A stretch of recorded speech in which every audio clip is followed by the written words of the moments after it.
Last November, I went on a trip to Bali, an island in Indonesia, Southeast Asia, with my best mate Sean. We travelled all over, but just before we headed home, we made a detour to a guitar store I found on Google that was the showroom for Blueberry guitars. Sean, is it okay if I stop at a guitar store on the way to the airport?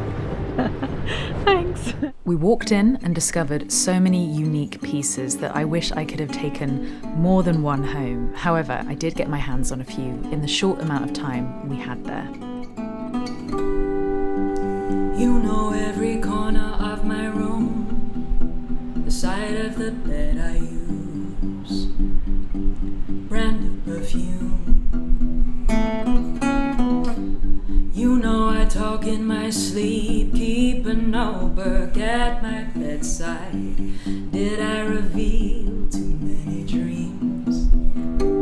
Now I can see I filled in the time, a vehicle to pass a month or two. We've been over for so long, but every morning I wish I could wake up to you. Wish I could wake up to you. Wish I could wake up to you.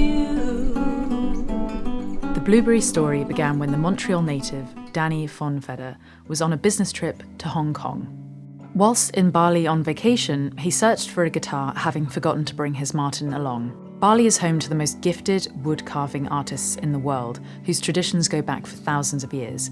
He noticed the prevalence of woodcrafters on the island doing amazingly detailed work and got one of them to adorn his guitar with beautiful decorations. But the cheap guitar couldn't keep its tune, and Danny had an idea. He brought over the Vermont luthier George Morris, who spent the next 2 years training the local artists in making guitars. They set up their own kilns for the 6-week drying process and sourced local woods that could withstand both the hot Balinese climate and Danny's own Canadian winter. Danny Fonfeder is the president and founder of the company, and as I understand it, you didn't really begin this whole venture with the idea of turning it into a company, but it has become a company. Sort of evolved into Blueberry Guitar Company. It just started as a little side trip from a regular business trip to Hong Kong.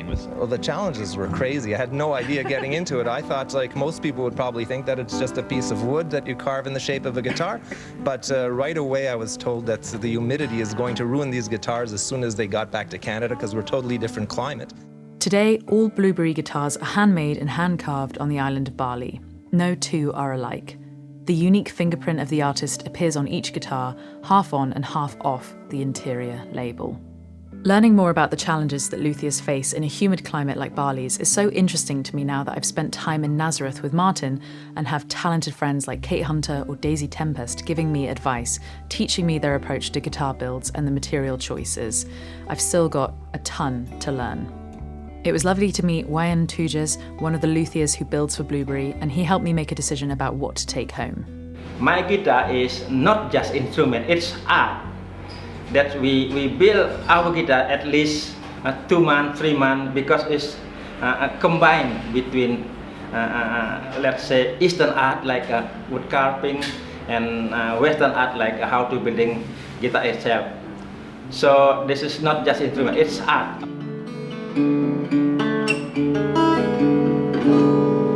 I love this one. The Balinese humidity also explains my hair being crazy, like Monica out of Friends. So if it does that to my hair, imagine what it does to guitars. This guitar costs 23 million, but in rupees. Okay, a little bit of context. I've been in Bali and Lombok for the last 10 days, so I've been in Indonesia, and it's been my first time here. And of course, I had to find a guitar shop.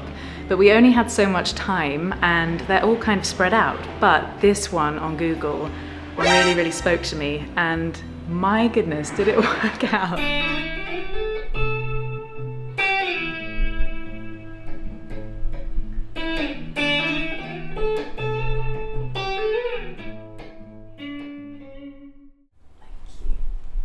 I'm being such a spoiled girl. Oh my God. Oh, it's heavy. Wow. That is beautiful. What is this made out of? What's the wood? The wood, that's the black wood is ebony. Ebony. That's the dragon made of silver. and plated in gold. The back is mahogany. Mahogany. Wow. It's solid. Solid. Beautiful. Oh my goodness. Wow. Oh, it's like coming in and out of the guitar. That is amazing.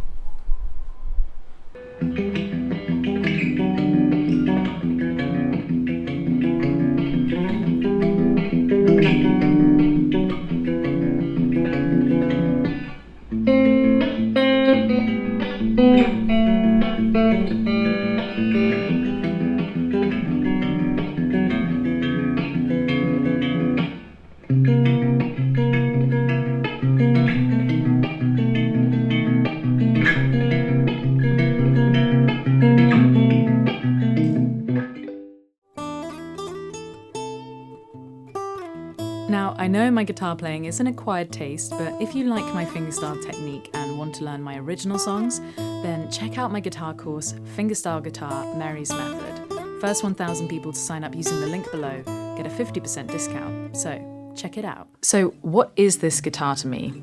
Well, firstly, it's travel-sized, so it doesn't have the deep, rich tones I'm looking for in, say, an instrument to play on stage, but instead this is a piece of art and an extraordinary souvenir of a wonderful trip. Also, just having a different tone to record with, always at my fingertips, is also useful. This guitar will adorn my apartment wall, and the fact that it's also playable is really stunning to me, and it inspired me to write a song called Rain in Uluwatu, which I hope you enjoy now. I know it's bad, it could be worse. We've run away 8 hours in the future. Rent a scooter, I'll learn how to ride. Your hands on my waist, a new state of mind. Did you know it had this effect? The red and Uluwatu is my favorite yet. There's something about it, something right. The red and Uluwatu is keeping my eyes dry.